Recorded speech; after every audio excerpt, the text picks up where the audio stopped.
Le Moyen-Âge n'était pas la période obscurantiste que l'on vous fait croire, on l'a toujours dit sur cette chaîne, hein. Et en matière de sexe, eh bien, tout n'était pas tout blanc ou tout noir. L'amour courtois et la violence cohabitaient joyeusement. À l'époque où la foi en Dieu guidait la vie quotidienne, eh bien, l'Église dictait sa loi jusque dans la chambre. Alors comprenez que pour l'Église, l'acte sexuel, c'est pour se reproduire, pas pour prendre du plaisir. Alors, du coup, on ordonnait aux ouailles de pratiquer la position du missionnaire. L'homme sur la femme, si t'as pas compris, il est en mission. Oui, la position du missionnaire est censée favoriser la fécondation. Si tu veux un bébé, pratique davantage la levrette. Voilà, question anatomie, c'est plus efficace. Après le XIIe siècle, les religieux sont moins regardants sur le Kama Sutra des chaumières, à condition de viser au bon endroit et que la femme reste en dessous.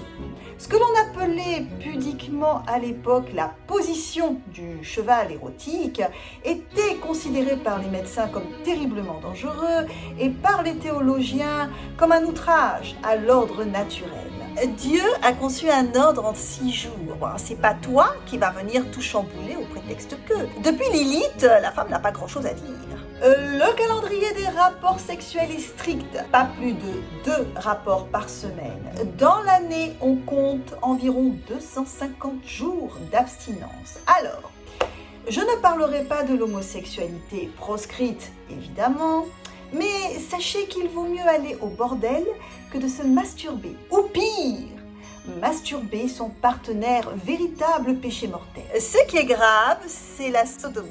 C'est-à-dire tout acte qui ne finit pas par l'insémination de la voie naturelle de la femme. Alors, ça peut être la fellation, ça peut être la masturbation, comme la pénétration anale. Justement, docteur, quand on a un polichinelle dans le four, que fait-on? Ouh, le Moyen-Âge regorge de moyens de contraception.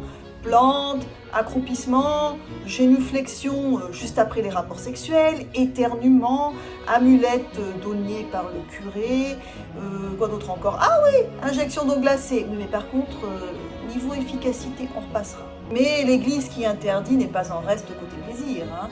1/5 des prêtres entretiennent une concubine au XIVe siècle. 20% de la clientèle du bordel municipal et des maisons closes étaient des ecclésiastiques. Il était coutume de dire que jouir en payant n'était pas péché. Oui, alors faites ce que je dis, mais pas ce que je fais.